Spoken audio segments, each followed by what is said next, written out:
and welcome back to Listen and Flow with Des B, a place where I'm just talking out loud and navigating life. This is episode 14, yeah, and I am here with my sisters. All right, guys. Woo, woo. Y'all Wow, can introduce yourself. Who's gonna go first? Well, I'm the oldest. I am Shalon. And I'm the middle child, and I'm Kismaya. All right, guys. So as you know, this is my mommy month. Therefore, I'm going to be talking about all motherhood things, or try to cover as many motherhood things as I possibly can. And I brought my sisters up here today because I got a couple of questions for them. And I just want us to talk about some of the things that we've learned from motherhood and how motherhood has been for us. If you hear Zoe in the background, it's because it's her bath time. This is my first virtual Zoom interview. So ignore us as we have like certain difficulties because my mic might go out, but we're going to keep rolling with it. And I also want to point out that we have a new sample from the artist of the month, Koka. You can find her music at the end of every episode this month, and you can find it on all platforms. All right, guys. So we're about to hop into it. So hi, how are you guys doing today? Maya, Shalon, how's it going? Oh, wow. I'm pretty tired. Yeah, tired is not even the word anymore, Not the word anymore. All right. So one of the questions I have for you guys is, how do you think our like upbringing influenced how we mother and our mothering techniques? Like, how do you think where we came from influences how we are as parents now? And I'm gonna share my input too. Y'all go ahead, don't rush. I would say it has everything to do with how we parent now. There's times where I hear mom and dad in my voice and the things that I do, and I'm like, oh, I sound like my mom right now. Or, oh, I sound like my dad right now. Or that's where I got that from. Okay. But I think it has to do with a lot of things that I think I follow after what our parents do. And even the things that maybe we didn't agree with, it's like, oh yeah, I'm not doing that. So I definitely see our parents in us for sure in the way that we were brought up. Definitely. Shalon, what you guys say? So the way we were brought up was kind of strict. We weren't able to do what everybody else was doing. So we didn't understand that because we were kids. We were like, why we can't go to the YMCA parties, or why we can't go to sleepovers. And now that we look at everything that's going on in the world, it's like, okay, it kind of makes sense of why we couldn't go. Why we couldn't go to sleepovers, or why we couldn't do certain things, because it's a lot of crazy things that are going on in the world that social media wasn't around to basically show it, or someone didn't have a camera there saying, oh, well, A, Y, and Z is going on, because we didn't have that platform. It was still going on back when we were young. We just didn't know about it. So now I'm just like, okay, no, you're not going anywhere. You're going to go to certain things because I know their parents, or I know your cousins. Mm-hmm. So, yeah. Nice. Well, I'm a new mom, for everybody who didn't know. So I think I'm still learning, but I definitely feel like the anxiety around Zoe already, like that I experienced with her, like doing certain stuff or going certain places, or like little small stuff. So I'm interested to see how strict I am, because I don't know how I'm gonna be. I don't think I'm gonna be like that is strict, but I do think I'm gonna be like, I don't know, just really vigilant. I think, I don't know. We're gonna see. I hope we don't spoil it too much. Time will tell. Time will tell. So you got that tatted? Time. I do have that tatted. Listen, time will tell with everything. You do not know. I have a soon to be 13-year-old. She cannot wait to be 13. And little does she know, like, high school is knocking at her door, and high school is ruthless. Very. And, I guess I've learned from my experience, I try to teach my child, like, life is not gumdrops and lollipops. Right. You don't want to express that, but times are hard, and you don't want your children to be blind to the fact of what's really going on. Right. That's a fact. So how do you think your delivery process went? First, who wants to start? I'll start. I guess I'll start. So for me, labor was like exciting but nerve-wracking, because I feel like when it comes to like motherhood and a lot of new parents who are pregnant, like some people don't know what to expect. Luckily, I had you guys to like kind of give me some inputs of what you went through, and like I saw kind of what you guys went through. But there's people out there who don't have older sisters or have any females around them that can really tell them like what to expect other than social media. So what would you guys how would you explain your birth process? You don't have to go into detail, of course, but I guess if you could choose a couple of words to explain what it was like during like labor and all of that. Who wants to go first? Maya,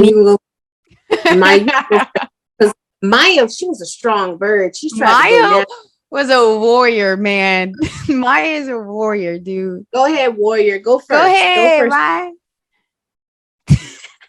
Come on, man. A couple of words. Delivery. I mean, what? Couple of words to describe it. Unexpected, not as planned, but beautiful. There we go. See, that's good. Unexpected, not as planned, but beautiful. Sha? So with Shyla, very unexpected. Was ready for the epidural, like ASAP. Weston, everything was expected. I knew the process. I knew what needed to go. I knew once I stepped through those doors to go in and set my plan for my epidural. So it was both of my children. I shed a tear. But at the same time, I was ready for my apple juice and Coca-Cola after delivery because I was hungry afterwards. I was going to say, did they promise you that while you were pushing?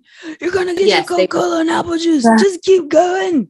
Keep pushing. You will eat after. You will not have to eat hospital food. We promise. But no, it was it's a moment where if you don't cry or you're not a person who cries, when you see your child, you're like, this is what's been in me for 9 months. You've been kicking me.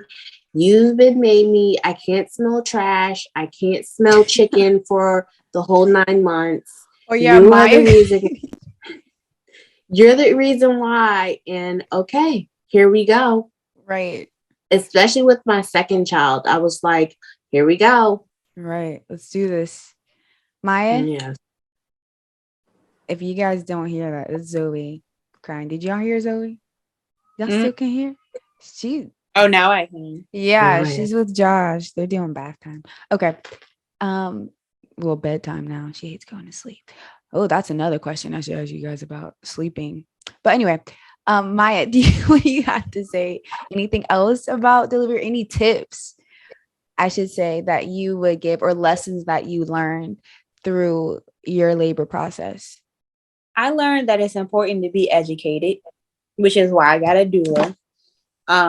It's because you want to know what to expect and what rights you have, in a sense, or what you're able to do or not able to do. Because when you a child before, you don't know, like, is it okay for me to say no to this? Right. Allow them to do this to my body, not knowing what risk it could cause. So I think it was really great to know that stuff ahead of time, like you don't have to allow your doctor to keep sticking their hand up your, to how far you dilate it, because that can cause an infection. And the minute you have an infection, they're ready to cut you open.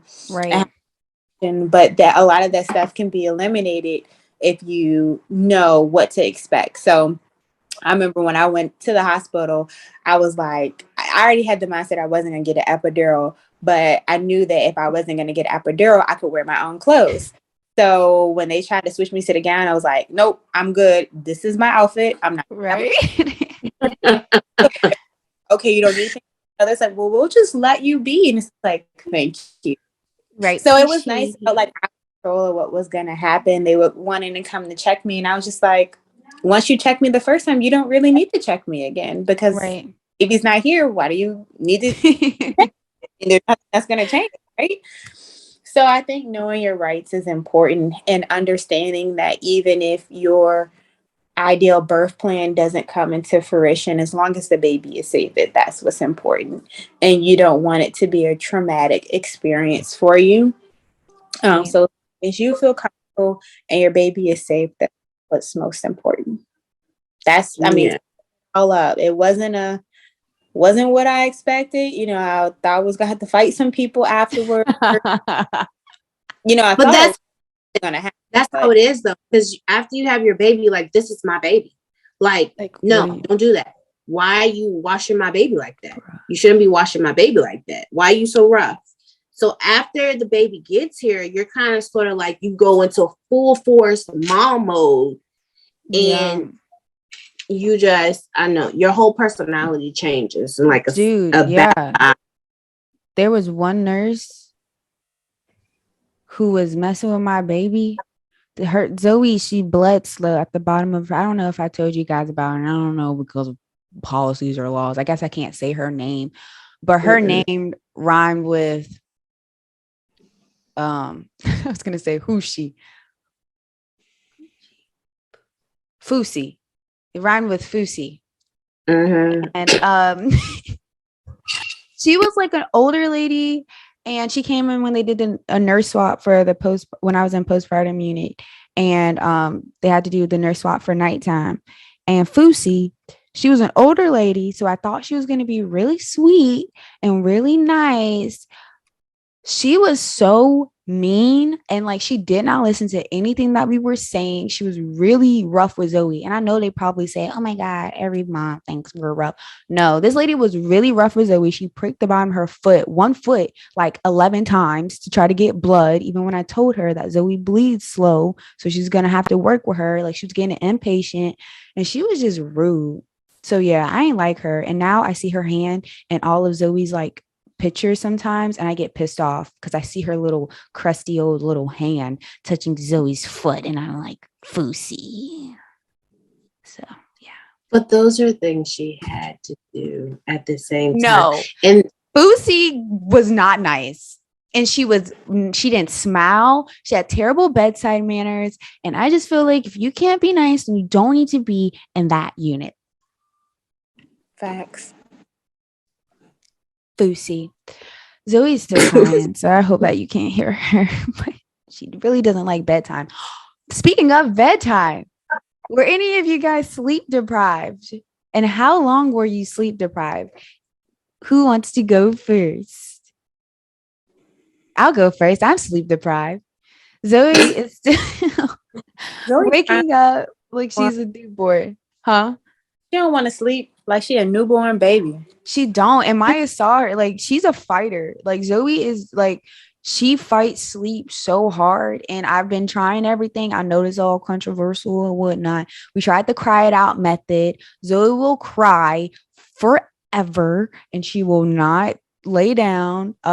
She has been, I don't know. I just don't know. I mean, you typically have a crier. You have a crier as a baby. Maya, sorry.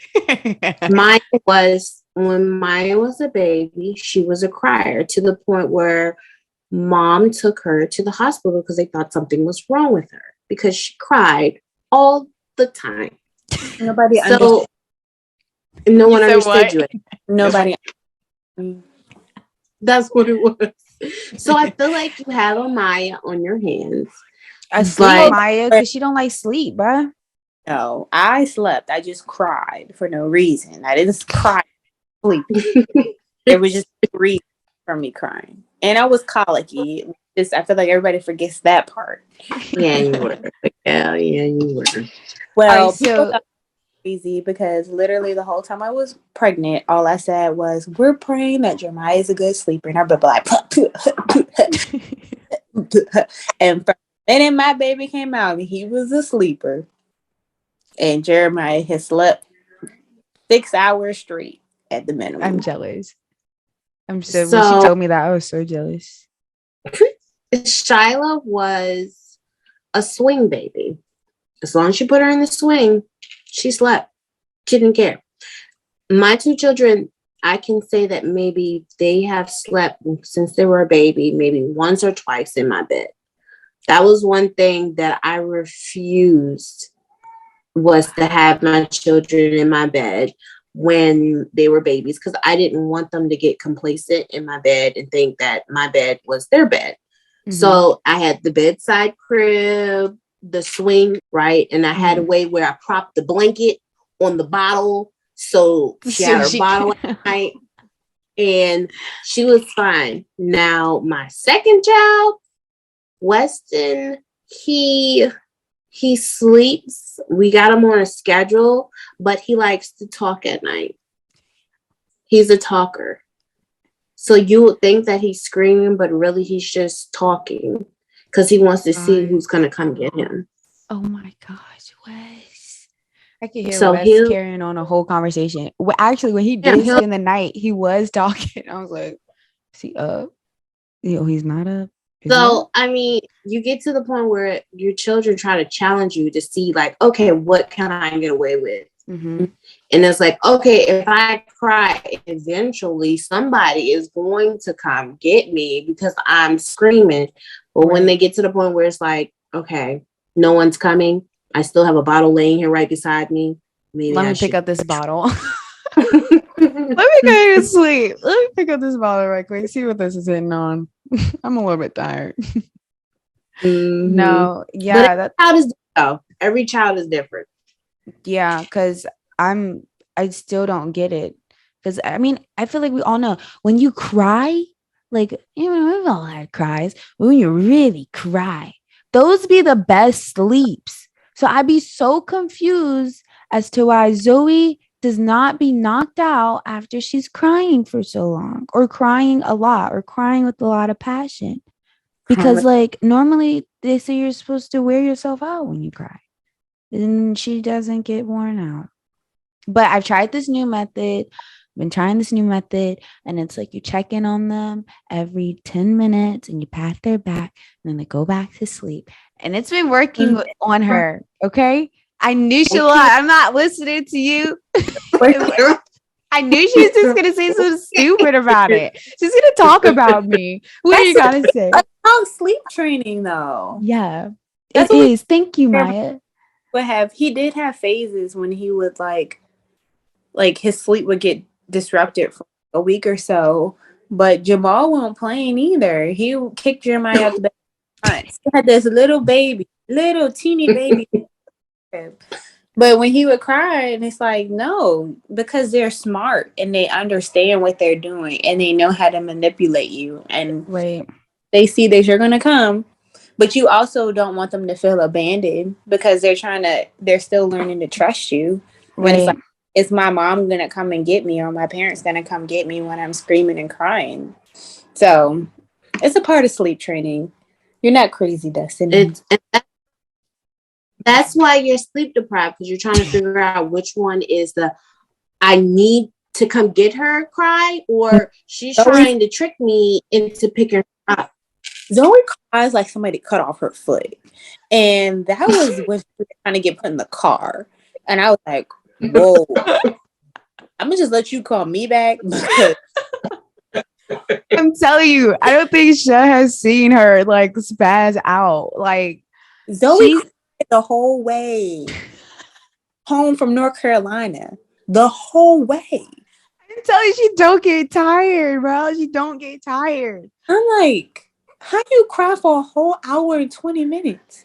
When you know your child has gotten to that where they can talk and tell you what's wrong with them, and then go backwards to a child who's crying and screaming and they can't tell you what's wrong with them, do you mentally think, because I had another child. I waited 12 years to have another child, 11 years. And I don't know what I was thinking, because you want going backward. Barriers and all this stuff before you were pregnant. Something, I'm going to have another baby. You just forgot that part. You forget about certain parts when you go through baby fever. You forget about the other stuff because you think you just want another baby. Yeah, you forget about the price of diapers, and are you gonna breastfeed, or are you gonna do formula? Always breastfeeding now. You say you're always breastfeeding now? Why you say that? Because it's free. One of my top reasons why. That was one of my top reasons. Yeah, all the other benefits too, but they were like, I don't care what you say about me, I'm not breastfeeding. They were like, well, you know, it's free, and it's like, whoa, that changed. A point. You're right. Changes things. But listen, if you're gonna do the breastfeeding, make sure you have the child the whole time you're in the hospital. Because I got to that last night, and I told them, take the baby, and then Weston did not latch on no more. Dang. He was like, "What are you?" Right, I've got formula now. Like, they sneak some formula in my stay, and I realized that can produce faster than you. So latching on is no joke. I remember when Jeremiah, the first time he latched on, I looked at him and I said, he got teeth. He got teeth. He said he got teeth. He just bit me. It hurt. Yo. Oh my. This dude got teeth. He just came out the room with some teeth. So, like, what is it like, Maya? Like, because you breastfeeded the whole time with Jeremiah. So, like, how was it for you? What's the pros and the cons? It definitely hurt a lot in the beginning. But if it's something you want to do, I just tell people to stick with it. It hurts terribly. It's like somebody's taking like a knife and like going like this in the beginning. But then after a while, you just get used to it and it doesn't hurt anymore. I like the process. I think it would be to bond with Jeremiah. The thing was I wanted to have skin to skin time with him, and he just thought that was time to eat. So I could never where we were having skin to him and him not trying to latch on. Right. But I enjoyed it. It gave me time to smell his hair. And just hold him. And I never thought it was an issue. My mom told me I was ghetto. Mom. Hungry, I would just put him underneath at least I wore a cover up. So I would just slip them underneath, and we walking in Walmart, So Mom called you ghetto for that because you walked in Walmart. Ghetto for changing his diaper in the shopping cart. That was probably. I'd rather change him on the shopping cart than go to the bathroom because I had the whole layout. So it was just we're gonna go to a secluded area right here, and then we don't have to go to the front of Walmart because we can just do it right here. That's maybe why she called me ghetto. I don't know. She's gonna clarify. Mom listens to the podcast, so she's gonna be like, "I did not," and that is ghetto. I stand by it. Yep. But I enjoyed it. I don't. The only thing that I didn't like too is when I got to work, because I was a teacher at the time. You only have 24 minutes, not even 25. You got 24, and that's if all the kids get out your room. You got 24 minutes to go to the bathroom, to eat your lunch, and then if you're breastfeeding, then you have to pump. So you have 24 minutes to do all that, and I could never do all three. And then when my milk started to slow down, it was just a lot trying to take supplements for milk to find time to pump and do all of that. But as far as like other people watching him and having milk, that was never an issue. Always had milk in stock. You know, you can get Good. the bag. Everybody can get a bag, and you just take the baby and we out. But no, How long did you breastfeed him? until he was 18 months. Yeah, man, I ain't gonna lie. This formula shortage had me thinking about breastfeeding the next time. Or I didn't know that you can technically do both.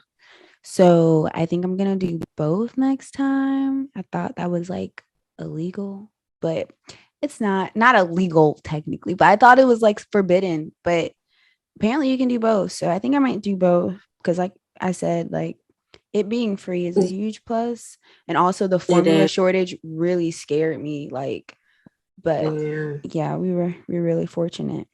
One thing I would say is a myth, and I say from the other side, they say that you get a closer bond with your baby when you breastfeed than when you don't. But I don't. That's not true. Yeah, because I can scoop up the same amount of formula, put it in the bottle. We have the same bond when that baby is right beside me with that formula milk. And put the bottle right next to your booby. And just looking at it. We here, baby. Right here together.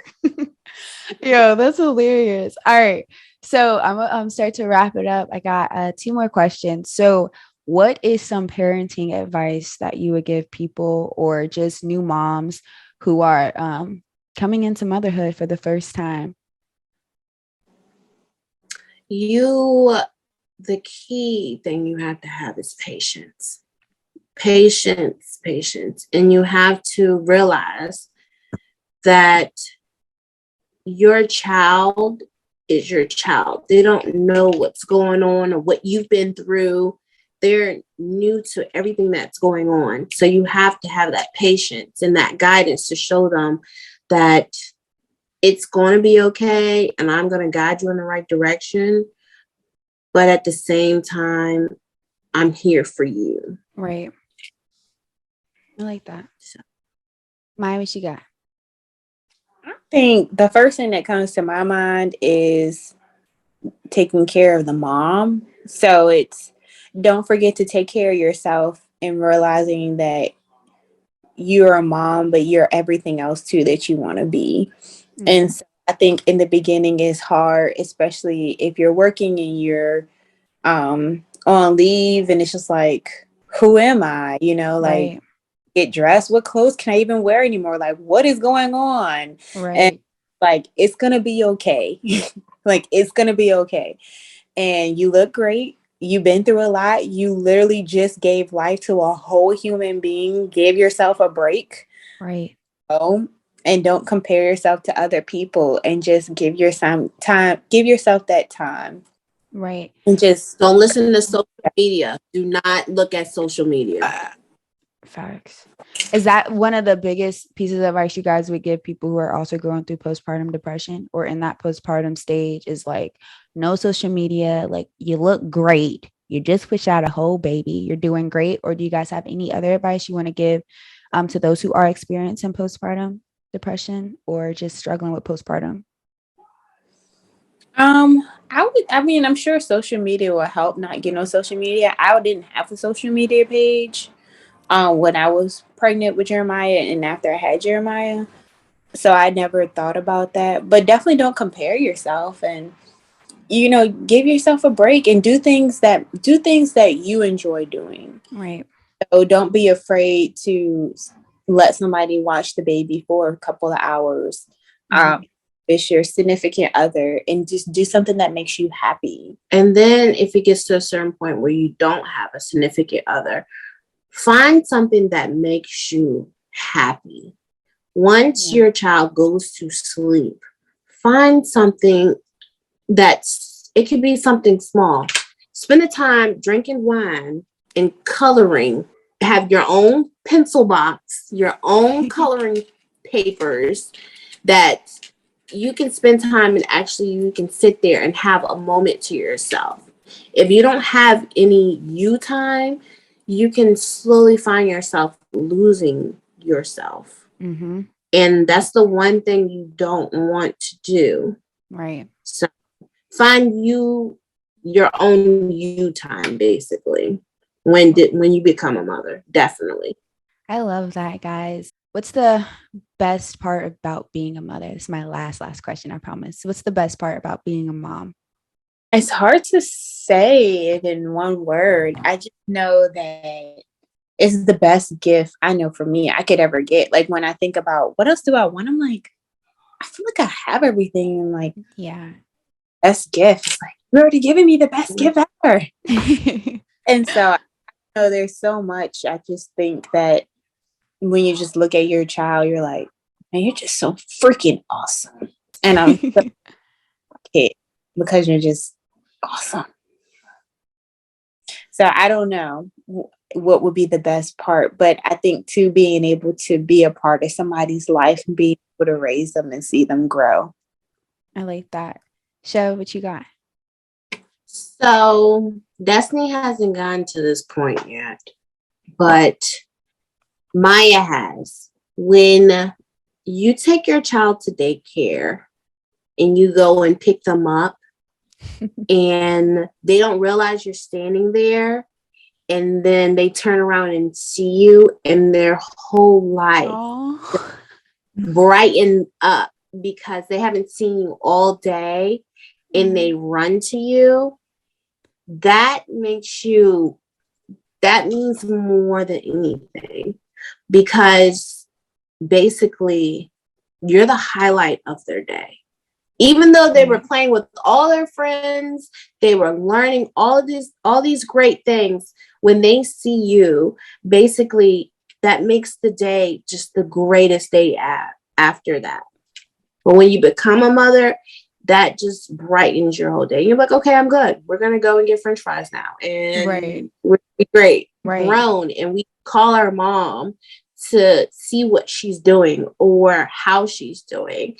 And to think that there's going to be someone else when we get older to do the same thing that we're doing with our mom, you get excited. Right. Because you have that person that's always going to be there for you. Wow. I'm going to be honest with y'all real quick. I just thought about all the times I called mom and I was like, I don't know how I felt Jeremiah called me that much. We do call our mom a lot. We call her a whole lot. What do you want? You called me 4 times. I just talked to you. I just wanted to say, what you eat for breakfast? I forgot what I was calling to say. Give me a Can I call you? I forgot. I'm sorry. That's a fact, oh my though.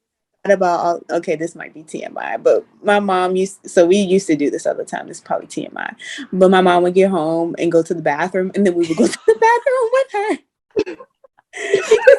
In there.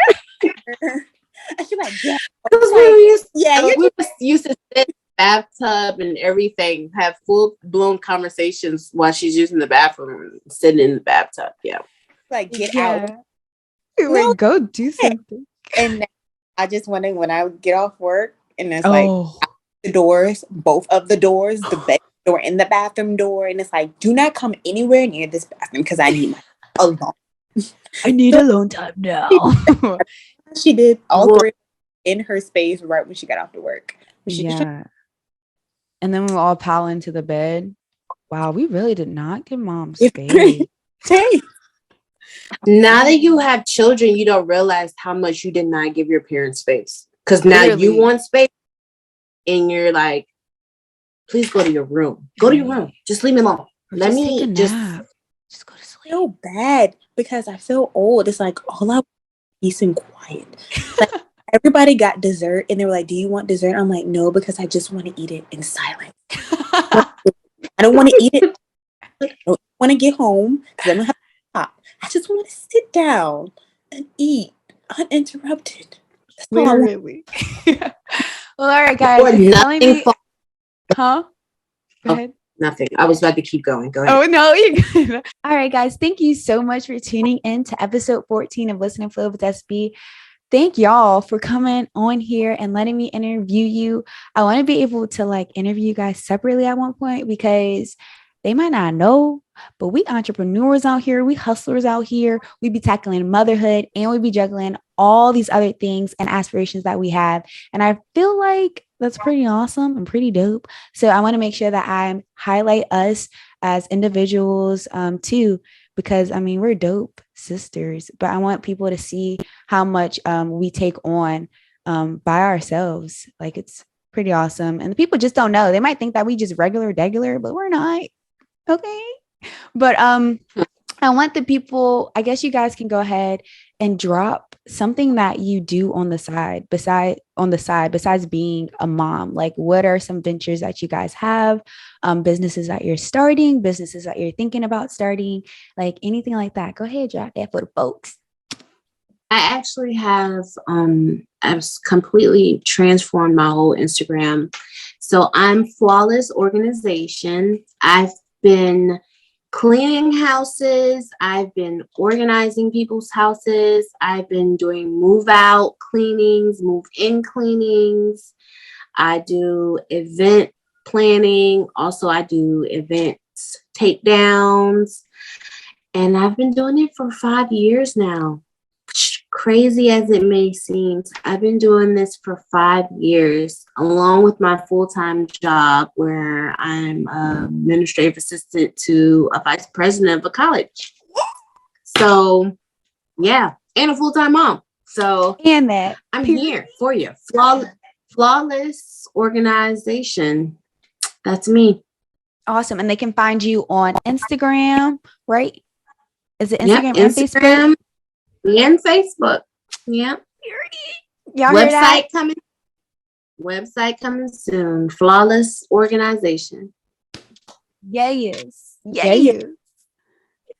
Maya, you want to go? Sure. So I am a licensed real estate agent in Virginia. So, if you're looking to buy, sell, or invest, or if you just have questions about home ownership all around, that'd be me that you could speak to. And my Instagram is Miss K Olivia. Yes. And don't forget your recent UVA graduate from a whole grad school. Yeah, I recently graduated UVA with my master's. Right now, just waiting to see what God has for me in this new season. So I'm excited, and I should have maybe more information soon on what's next. Yes. Well, thank you again, guys, for coming in. My sisters are so dope. I love them so much, and I'm so blessed to have them and have been raised with them, because I would not be who I am today without them and without the people all around me who raised me, my support system, and they're a big part of that. So shout out to our parents for how they raised us. We love y'all. But make sure you follow them on Instagram, any social media accounts. Make sure that you stay tuned with what they got coming up, because we're making big moves. All right, guys. I hope you have an amazing and awesome night. I will be playing a sample from our artist of the month. Her name is Koka, and this song is called Don't Know. So you can catch it on all platforms, and I hope everybody has an amazing and awesome night. Peace out. I'm trying to find my way, my mind in the way. All right, y'all. Yeah. All right, I'm gonna set this up recording. Actually, I can't fake my happiness. I've been feeling past bullshit. I'm just trying to go through it like a roasted shit. I lost it. It ain't a walk in the park, more like a walk in the yard. Yes, but with big ass guard dogs, but your ankle broken, so you can't get but so far. I know it's all in my mind. I know it's better with time. I just keep doubting myself. I be denying the help. I feel my problems minute, so I just keep them on. Causing my mental abuse, my brain just gotta be bruised. I gotta sever this tie that keep me down in the morning, but keeping me up at night. I haven't been talking to the angels, but they staying by my side. I ain't been looking to God, but He makes sure that I'm alright. I praise and thank the Most High for placing purpose.